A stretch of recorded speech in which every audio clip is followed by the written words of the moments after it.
بسم اللہ الرحمن الرحیم. Lecture number 8. Basic concept of حدیث. حدیث عربی زبان میں حدیث بات چیت کو کہتے ہیں، کلام کو، گفتگو کو، نئی خبر کو. اصطلاح حدیث میں، اصطلاح شریعت میں حدیث کا مطلب آپ صلی اللہ علیہ وسلم کے قول، فعل، عمل کو حدیث کہتے ہیں. آپ صلی اللہ علیہ وسلم کی تقریر بھی حدیث میں شامل ہے.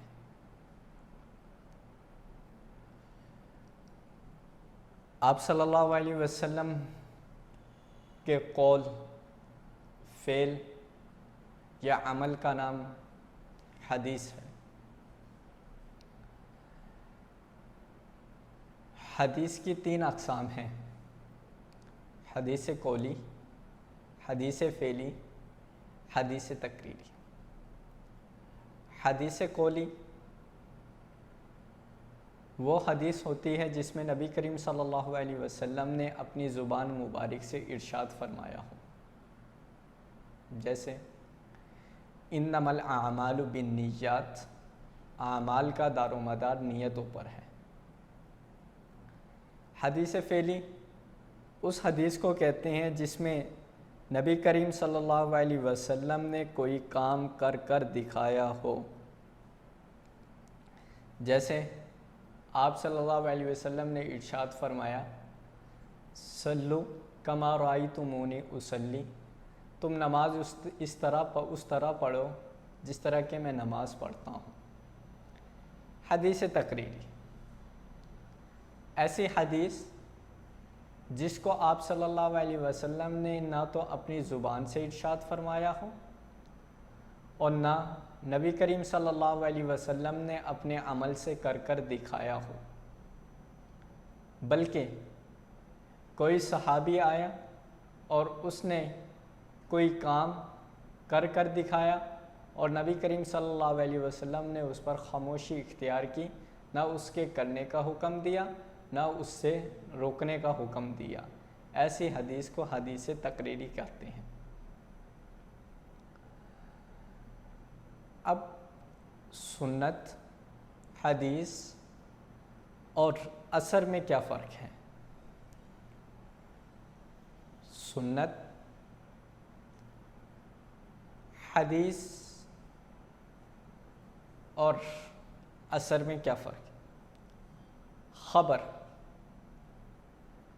جس میں کسی تاریخی واقعے کی طرف اشارہ کیا گیا ہو یا کہانی یا قصے وغیرہ کو بیان کیا گیا ہو، حدیث کی کتابوں میں جب ذکر کیا جائے ایسی حدیث کو خبر کہتے ہیں. اثر یہ آثار سے ہے، جیسا کہ ہم کہتے ہیں آثار قدیمہ، پرانی چیزوں وغیرہ کو کہا جاتا ہے، جس کا اثر باقی ہو اس کو اثر کہتے ہیں. حدیث کی کتابوں میں اثر کہتے ہیں نبی کریم، صحابہ کرام اور تابعین کے قول کو اثر کہتے ہیں.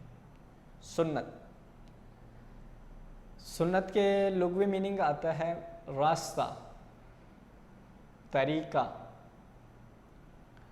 اور اصطلاح میں سنت سے مراد ایسا راستہ جس پر نبی کریم صلی اللہ علیہ وسلم نے چل کر دکھایا ہو. علامہ خطابی رحمہ اللہ فرماتے ہیں کہ یہاں راستے سے مراد عام راستہ نہیں، بلکہ وہ راستہ ہے جس پر نبی کریم صلی اللہ علیہ وسلم نے اپنی زندگی گزار کر گئی ہیں. حدیث اور سنت میں بنیادی فرق کیا ہے؟ حدیث، سنت آپ صلی اللہ علیہ وسلم کے عمل کو کہتے ہیں اور حدیث آپ صلی اللہ علیہ وسلم کے قول کو کہتے ہیں. علم حدیث کی چند اور اصطلاحات ہیں. پہلی اصطلاح صحابی.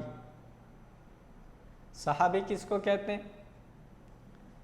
جس نے نبی کریم صلی اللہ علیہ وسلم کو ایمان کی حالت میں دیکھا ہو اور ایمان کی حالت میں انتقال ہوا ہو، ایسے شخص کو صحابی کہتے ہیں۔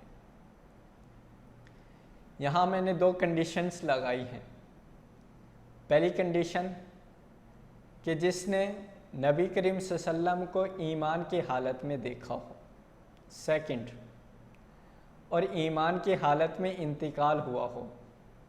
اگر میں ان 2 کنڈیشنز کو ہٹا دیتا ہوں تو اس پر ایک اشکال ہوگا کہ کافروں نے بھی تو آپ صلی اللہ علیہ وسلم کو دیکھا تھا، کیا وہ بھی صحابی ہیں؟ تو لہٰذا یہ کنڈیشن لگانی پڑے گی کہ جس نے ایمان کی حالت میں دیکھا ہو اور ایمان کی حالت میں انتقال ہوا ہو، ایسے شخص کو صحابی کہا جاتا ہے۔ تابعی، وہ مسلمان جس نے صحابی کو دیکھا ہو۔ تبع تابعی، وہ مسلمان جس نے تابعی کو دیکھا ہو۔ راوی، حدیث کے بیان کرنے والے کو راوی کہا جاتا ہے۔ سند، حدیث کا وہ حصہ جو راویوں کے نام پر مشتمل ہو، اس کو سند کہا جاتا ہے۔ متن، آپ صلی اللہ علیہ وسلم کے اقوال کو، فعل کو، عمل کو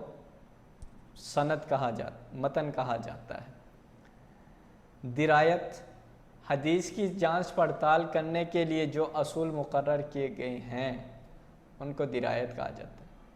جرح و تعدیل، جرح و تعدیل کہتے ہیں کہ کسی شخص نے حدیث کو بیان کیا، حدیث کو بیان کرنے والے کے حالات کا جائزہ لینا کہ یہ جو حدیث بیان کر رہا ہے یہ سچا بھی ہے یا جھوٹا، یہ سچا ہے یا جھوٹا ہے، تو اس کو جرح و تعدیل کہا جاتا ہے۔ اسماء الرجال، یہ علم حدیث کی ایک شاخ ہے جس میں حدیث کے راویوں کے حالات زندگی کو بیان کیا جاتا ہے، اس کے قوت حافظہ کو بیان کیا جاتا ہے اور اس کی پرہیزگاری کو بیان کیا جاتا ہے، اس کے مرتبے کو بیان کیا جاتا ہے۔ ان سب چیزوں کا جائزہ لینا اسماء الرجال کے ہوتا ہے۔ حدیث کی مزید اقسام اور بھی ہیں۔ پہلی قسم حدیث صحیح، وہ حدیث ہے جس کی سند متصل ہو، جس کے راویوں میں ضبط اور عدالت کامل ہو، جس میں کوئی کمزوری نہ ہو، ایسی حدیث کو حدیث صحیح کہا جاتا ہے۔ حدیث حسن، جس کے راوی صدق اور امانت میں مشہور ہوں، جن پر جھوٹ نہ باندھا جا سکتا ہو، اگرچہ حفظ اور اتقان میں یہ کم درجے پر ہوں۔ ضعیف، وہ حدیث جن کے اندر یہ مذکورہ بالا اوصاف صرف نہ پائی جاتے ہیں۔ متواتر، وہ حدیث ہے جس کے راویوں کی تعداد ہر زمانے میں اس قدر زیادہ ہو جن کے جھوٹ پر اتفاق کر لینے پر محال سمجھا جائے۔ مشہور، ایسی حدیث جس کے بیان کرتے وقت تو ایک راوی ہو لیکن بعد کے زمانے میں آ کر اس کو بیان کرنے والے راویوں کی تعداد ہزاروں میں پہنچ جائے، ایسی حدیث کو حدیث مشہور۔ عزیز، ایسی حدیث جس کے بیان کرنے میں ہر زمانے میں 2 راوی رہے ہوں، جیسے آپ صلی اللہ علیہ وسلم نے کوئی حدیث بیان کی، ان سے 2 صحابہ نے بیان کی، ان کے بعد تابعین نے 2 تابعیوں نے اسی حدیث کو بیان کیا، پھر تبع تابعین نے اس حدیث کو دو تبع تابعین نے اس حدیث کو بیان کیا ہو، ایسی حدیث کو حدیث عزیز کہا جاتا ہے۔ خبر واحد، ہر زمانے میں بیان کرنے والے ایک شخص ہو، ایسی حدیث کو خبر واحد کہا جاتا ہے۔ مرفوع یا متصل حدیث، وہ حدیث جس کی سند میں کوئی راوی جھوٹا یا ایسا نہ ہو جس کی حالات زندگی معلوم نہ ہو اور اس کی سند آپ صلی اللہ علیہ وسلم تک پہنچائی جائے، ایسی حدیث کو مرفوع یا متصل حدیث کہا جاتا۔ موقوف جس کی سند صحابی تک پہنچے، ایسی حدیث کو حدیث موقوف کہا جاتا۔ مرسل جس کی سند تابعی تک ختم ہو جائے، ایسی حدیث کو حدیث مرسل کہا جاتا۔ منقطع حدیث کو بیان کرتے ہوئے بیچ سے کوئی راوی چھوٹ جائے، ایسی حدیث کو حدیث منقطع کہا جاتا۔ معضل وہ حدیث کی جس کی سند میں دو راویوں کا ذکر نہ کیا جائے، پیچھے منقطع میں ایک راوی چھوٹ جائے اور معضل میں دو راوی چھوٹ جائیں، ایسی حدیث کو حدیث معضل کہا جاتا۔ مدرج ایسی حدیث جس میں راوی خود سے اپنا نام درج کرے، ایسی حدیث کو حدیث مدرج کہا جاتا۔ متروک وہ حدیث جس میں صرف ایک راوی روایت کرے اور اس راوی پر جھوٹے ہونے کی تہمت بھی لگائی جائے، ایسے حدیث کو حدیث متروک کہا جاتا۔ موضوع ایسی حدیث جس کو لوگوں نے خود ساختہ طور پر گھڑ لیا ہو، جس کو دوسرے الفاظ میں الفاظ دیگر ہم من گھڑت حدیث بھی کہتے ہیں۔ جیسے کہ ہمارے زمانے کے اندر ایک مشہور و معروف قول کیا جاتا ہے کہ نبی کریم صلی اللہ علیہ وسلم نے فرمایا، جو شخص رمضان المبارک کی خوشخبری لوگوں کو پہنچائے تو آپ صلی اللہ علیہ وسلم کے قول کے مطابق جنت اس پر واجب ہے، وہ پکا جنتی ہوگا۔ یہ حدیث موضوع ہے، من گھڑت حدیث ہے، اس کا کوئی بھی آپ صلی اللہ علیہ وسلم کے قول سے تعلق نہیں۔ حدیث نمبر 11 عن امیر المؤمنین ابی حفص عمر بن الخطاب رضی اللہ عنہ قال سمعت رسول اللہ صلی اللہ علیہ وسلم یقول انما الاعمال بالنیات۔ عمر بن خطاب رضی اللہ عنہ نبی کریم صلی اللہ علیہ وسلم سے روایت کرتے ہیں، فرماتے ہیں کہ سنا میں نے رسول اللہ صلی اللہ علیہ وسلم سے اعمال کا فرماتے ہیں نبی کریم صلی اللہ علیہ وسلم اعمال کا دار و مدار نیتوں پر ہے۔ وَإِنَّمَا لِكُلِّ امْرٍ مَّا نَوَىٰ آدمی کے لیے وہی ہے جس کی اس نے نیت کی۔ فَمَنْ كَانَتْ هِجْرَتُهُ إِلَى اللَّهِ وَرَسُولِهِ فَهِجْرَتُهُ إِلَى اللَّهِ وَرَسُولِهِ جس شخص کی ہجرت رسول اللہ اور اس کے رسول کی طرف ہوگی، بس اس کی ہجرت اللہ اور اس کے رسول کی طرف ہے۔ وَمَنْ كَانَتْ هِجْرَتُهُ إِلَى الدُّنْيَا يُصِيبُهَا أَوْ امْرَأَةٍ اور جس شخص کی ہجرت کسی دنیا کی طرف ہوگی وہ اس کو پالے گا، او امرأۃ یا کسی عورت کی طرف ہوگی وہ ینکحها وہ اس سے نکاح کر لے گا، فہجرۃ الی ما ہاجر الیہ بس اس کی ہجرت اس چیز کی طرف ہوگی جس کی طرف اس نے ہجرت کی ہے۔ آپ صلی اللہ علیہ وسلم نے فرمایا تمام اعمال کا دار و مدار نیتوں پر ہے، کہ یعنی اعمال کی جزا یا سزا اس کی نیت کے مطابق اس کو ملے گی۔ آپ صلی اللہ علیہ وسلم نے مزید ارشاد فرمایا انما لکل امرئ ما نویٰ آدمی کے لیے وہی ہے جس کی اس نے نیت کی ہے، یعنی اس کی نیت کے مطابق اس کو نیکی ملے گی یا اس کی نیت کے مطابق اس کو گناہ ملے گا۔ وَمَنْ كَانَتْ هِجْرَتُهُ إِلَى اللَّهِ وَرَسُولِهِ فَهِجْرَتُهُ إِلَى اللَّهِ وَرَسُولِهِ جس شخص نے اللہ اور اس کے رسول کے لیے ہجرت کی بس اس نے اللہ اور اس کے رسول کی طرف ہجرت کی۔ حدیث مبارکہ کا شان ورود یہ ہے کہ نبی کریم صلی اللہ علیہ وسلم نے جب مدینہ کی طرف ہجرت کی، دیگر صحابہ کرام کو بھی مدینہ کی طرف ہجرت کرنے کا حکم دیا، لیکن ایک شخص کو ایک خاتون سے عشق ہو گیا۔ عشق ہونے کی صورت میں اس خاتون نے کہا میں تم سے اس وقت نکاح کروں گی جب تم مدینہ کی طرف ہجرت کر کر آؤ گے۔ چونکہ یہ خاتون آپ صلی اللہ علیہ وسلم کے ساتھ مدینہ کی طرف ہجرت کر کر آپ صلی اللہ علیہ وسلم کے ساتھ مدینہ کی طرف ہجرت کر کر آ گئی تھی۔ اب یہ شخص آپ صلی اللہ علیہ وسلم کے کہنے کے مطابق اللہ اور اس کے رسول کے لیے ہجرت نہیں کی، بلکہ اس عورت سے نکاح کرنے کی غرض سے مدینہ کی طرف ہجرت کی، تو آپ صلی اللہ علیہ وسلم نے یہ حدیث مبارکہ ارشاد فرمائی، فمن كانت ہجرتہ الی اللہ ورسولہ، جس کی ہجرت اللہ اور اس کے رسول کی طرف ہوگی اس نے ہجرت اللہ اور اس کے رسول کی طرف کی ہے۔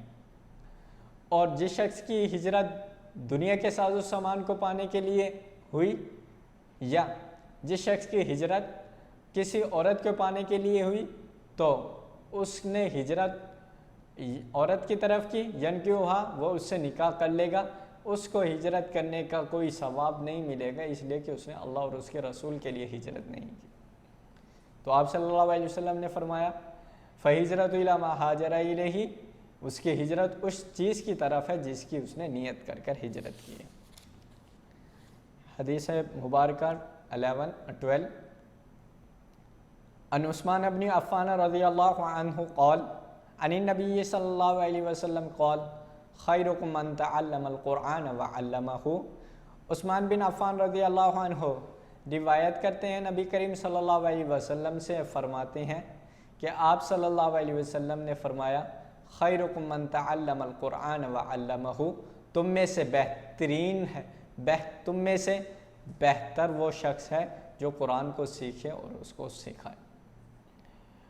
آپ صلی اللہ علیہ وسلم نے اس حدیث مبارکہ کے اندر دنیا کے اندر تمام تر لوگوں میں سے سب سے بہتر شخص کا انتخاب کیا اور فرمایا کہ تم میں سے سب سے بہتر وہ شخص ہے جو قرآن کو سیکھے اور اس کو سکھائے۔ حدیث 13 ان مالک بن انس رضی اللہ عنہ قال قال رسول اللہ صلی اللہ علیہ وسلم ترکتم فیکم امرین لن تضلوا ما تمسکتم بہما کتاب اللہ و سنت رسولہ۔ مالک بن انس رضی اللہ عنہ روایت کرتے ہیں، فرماتے ہیں کہ فرمایا رسول اللہ صلی اللہ علیہ وسلم نے میں تمہارے درمیان دو چیزوں کو چھوڑے جا رہا ہوں،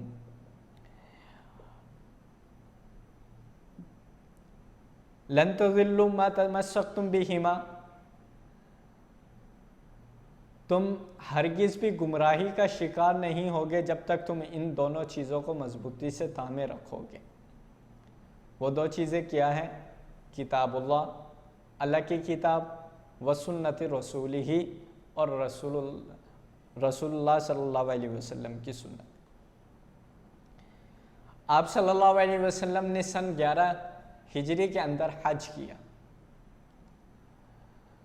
اور آپ صلی اللہ علیہ وسلم نے 9 ذی الحج عرفات کے میدان میں قصوہ نامی اونٹنی پر سوار ہو کر کم و بیش 1,24,000 صحابہ کرام کو جمع کر کر ایک خطبہ ارشاد فرمایا۔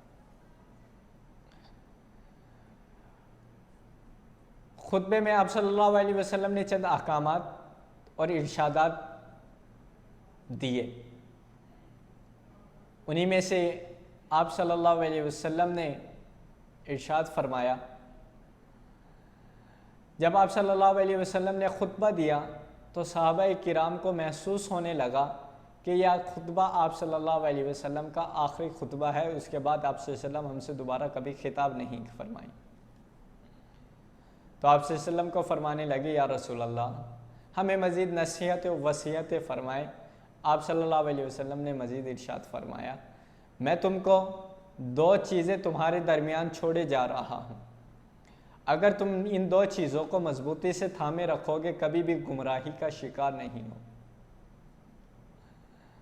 جیسے کہ آج ہمارے مسلمان بھائی بڑے پریشان ہوتے ہیں اس بات سے کہ ہر شخص یہ کہتا ہے کہ ہم حق پر ہیں، ایک گروہ دوسرے گروہ کو کہتا ہے کہ تم ہدایت کے راستے سے ہٹ گئے، تم حق پر نہیں، تم جنت میں نہیں جاؤ گے، ہم جنت میں جائیں گے۔ ایک گروہ دوسرے گروہ پر کفر کا فتویٰ لگاتا ہے، دوسرا گروہ کہتا ہے کہ تم کافر ہو، تیسرا گروہ کہتا ہے کہ تم کافر ہو۔ اب جب اتنے گروہ بن گئے ہیں، اب مسلمان پریشان ہے کہ کس گروہ میں شامل ہو اور کون سا گروہ حق پر ہے، کون سا گروہ جنت میں جائے گا۔ آئے میں آج آپ کو بتاتا ہوں کون سا گروہ حق پر ہے۔ آپ صلی اللہ علیہ وسلم کی اس حدیث مبارکہ کی روشنی میں یہ ہے کہ آپ صلی اللہ علیہ وسلم نے دو چیزوں کی طرف اشارہ فرمایا۔ پہلی چیز کتاب اللہ، کہ تم دیکھو جب تم پریشان ہو تو کتاب اللہ سے رہنمائی، قرآن مجید سے رہنمائی حاصل کرو کہ یہ جو کام ہم کر رہے ہیں آیا کہ یہ قرآن مجید میں اللہ تعالیٰ نے حکم دیا ہے یا نہیں دیا۔ قرآن مجید میں تلاش کیا، تلاش کرنے کے بعد آپ کو نہ ملا تو اب تم تلاش کرو نبی کریم صلی اللہ علیہ وسلم کی حدیث میں، کہ نبی کریم صلی اللہ علیہ وسلم نے اس مشکل اس کام کے کرنے کا حکم دیا یا اس کام سے رکنے کا حکم دیا۔ اگر تمہیں وہ نبی کریم صلی اللہ علیہ وسلم کی حدیث میں مل گیا تو ٹھیک، اگر نہیں ملا تو آپ صلی اللہ علیہ وسلم کی حدیث کے بعد، آپ صلی اللہ علیہ وسلم کے عمل کے بعد، آپ صلی اللہ علیہ وسلم کے صحابہ میں دیکھو آیا کہ صحابی نے یہ کام کیا ہے یا نہیں کیا، صحابی نے اس کام کے بارے میں کیا ارشاد فرمایا ہے، ہمیں یہ کرنا چاہیے یہ نہیں کرنا چاہیے۔ اگر صحابی کا بھی عمل نہ ملے، صحابی کا بھی قول نہ ملے تو پھر ہمیں تابعین کی طرف دیکھنا چاہیے۔ تابعین کے بعد ہمیں اپنے آپ کو روک جانا چاہیے کہ ہم یہ جو کام کر رہے ہیں یہ قرآن سے ثابت ہے یا نہیں، ہم یہ جو کام کر رہے ہیں یہ آپ صلی اللہ علیہ وسلم سے ثابت ہے یا نہیں، ہم یہ جو کام کر رہے ہیں یہ صحابی سے ثابت ہے یا نہیں۔ اگر یہ کام نبی کریم صلی اللہ علیہ وسلم نے کیا، نبی کریم صلی اللہ علیہ وسلم سے ثابت ہے اور قرآن سے بھی ثابت ہے تو اس کام کو جاری رکھیں۔ اگر وہ کام نبی کریم صلی اللہ علیہ وسلم سے ثابت نہیں تو اس کام سے اپنے آپ کو بچائیں۔ حدیث نمبر 14، ان عمر بن الخطاب رضی اللہ عنہما قال قال رسول اللہ صلی اللہ علیہ وسلم بنی الاسلام علی خمس۔ عمر بن خطاب رضی اللہ تعالیٰ عنہ فرماتے ہیں کہ نبی کریم صلی اللہ علیہ وسلم نے فرمایا اسلام کی بنیاد 5 چیزوں پر رکھی گئی ہیں۔ پہلی چیز شہادت اللہ الہ الا اللہ وان محمدً عبدہ ورسولہ، اس بات کی گواہی دینا کہ اللہ کے سوا کوئی معبود نہیں، وَأَنَّ مُحَمَّدًا عَبْدُهُ وَرَسُولُهُ، بے شک محمد رسول اللہ صلی اللہ علیہ وسلم اس کے بندے اور اس کے رسول ہیں، وَإِقَامِ الصَّلَاةِ، نماز کا قائم کرنا، وَإِيتَاءِ الزَّكَاةِ، زکوٰۃ کا دینا، وَحَجِّ الْبَيْتِ، اور بیت اللہ کا حج کرنا، وَصَوْمِ رمضان، رمضان المبارک کے روزے رکھنا۔ آپ صلی اللہ علیہ وسلم نے اس حدیث مبارکہ میں اسلام کے 5 ارکان کو بیان کیا ہے۔ 5 پلر آف اسلام، اسلام کے 5 پلروں کو آپ صلی اللہ علیہ وسلم نے بنیادی پلروں کو بیان کیا ہے۔ پہلا پلر اس بات کی شہادت، گواہی دینا کہ اللہ کے سوا کوئی عبادت کے لائق نہیں اور محمد رسول اللہ صلی اللہ علیہ وسلم اللہ کے بندے اور اس کے رسول ہیں۔ دوسرا پلر اقام الصلاۃ، نماز کا قائم کرنا، نماز کو پڑھنا۔ تیسرا ایتاء الزکوٰۃ، زکوٰۃ کا دینا۔ چوتھا حج البیت، بیت اللہ کا حج کرنا۔ پانچواں صوم رمضان، رمضان المبارک کے روزے رکھنا۔ گویا کہ اسلام کے 5 ارکان ہیں، 5 ستون ہیں، جن نے 5 ستونوں کو قائم کیا، گویا کہ اسلام کو قائم کیا۔ جنہوں نے 5 ستونوں کو گرا دیا اس نے اسلام کی عمارت کو گرا دی۔ حدیث نمبر 15، ان شبرم بن معبد رضی اللہ عنہ قال قال رسول اللہ صلی اللہ علیہ وسلم مر الصبیان الصلاۃ اذا بلغ 7 سنین۔ شبرم بن معبد رضی اللہ عنہ فرماتے ہیں کہ رسول اللہ صلی اللہ علیہ وسلم نے ارشاد فرمایا، بچوں کو نماز کا حکم دو جب وہ 7 سال کے پہنچ جائیں۔ وَإِذَا بَلَغَ 10 سِنِينَ فَاضْرِبُوهُ عَلَيْهَا، اور جب وہ 10 سال کے ہو جائیں ان کو مارو۔ وَلَفْظُهُ عَلِّمُوا الصَّبِيَّ صَلَاةَ ابْنَ 7 سِنِينَ، اور ایک روایت کے مطابق عَلِّمُوا الصَّبِيَّ، بچے کو 7 سال کی عمر میں نماز سکھاؤ۔ وَاضْرِبُوهُ عَلَيْهَا ابْنَ 10، اور جب وہ 10 سال کے ہو جائیں تو انہیں 10 سال کی عمر میں نماز نہ پڑھنے پر مارو۔ آپ صلی اللہ علیہ وسلم نے فرمایا کہ بچوں کو 7 سال کی عمر سے نماز پڑھنے کا حکم دو۔ نماز پڑھنے کا حکم دینے کے ساتھ ایک روایت کے مطابق نماز سکھاؤ، اور جب وہ 10 سال کے ہو جائیں ان کو مارو۔ کیوں؟ اس لیے کہ اہم رکن، دین اسلام کے اہم رکن کو اس نے چھوڑا ہے۔ ہمارے بہت سے مسلمان اس حدیث کی روح سے مار کے مستحق ہیں، اس لیے کہ وہ نماز کو چھوڑتے ہیں۔ آپ صلی اللہ علیہ وسلم کی اس حدیث مبارکہ کے مطابق کہ نماز فرض ہے، فرض بچے کو 7 سال کی عمر میں سکھا دینا چاہیے، اور جب وہ 7 سال کی عمر سے تجاوز کر 10 سال کی عمر کے پہنچ جائیں تو ان کو مارو، اور نماز پڑھنے کے لیے ان کو حکم دو، اور حکم کے ساتھ ساتھ انہیں نماز پڑھنے پر اکساؤ۔ حدیث نمبر 16، ان معاویہ رضی اللہ عنہ قال قال رسول اللہ صلی اللہ علیہ وسلم من یرید اللہ بہ خیرا یفقہہ فی الدین۔ معاویہ رضی اللہ عنہ فرماتے ہیں کہ فرمائے رسول اللہ صلی اللہ علیہ وسلم نے، جس شخص کے ساتھ اللہ تعالیٰ بھلائی کا ارادہ فرماتے ہیں اس کو دین کے اندر سمجھ بوجھ عطا فرماتے ہیں۔ آپ صلی اللہ علیہ وسلم نے فرمایا، دین کا علم سیکھو، اور اللہ تعالیٰ تمام مخلوقات میں 18,000 مخلوقات میں سے جس مخلوق میں جس انسان کے ساتھ 7 ارب انسانوں میں سے جس کے ساتھ اللہ تعالیٰ بھلائی کا ارادہ کرتے ہیں، اچھائی کا ارادہ کرتے ہیں، اس کو دین کے اندر سمجھ بوجھ عطا فرماتے ہیں۔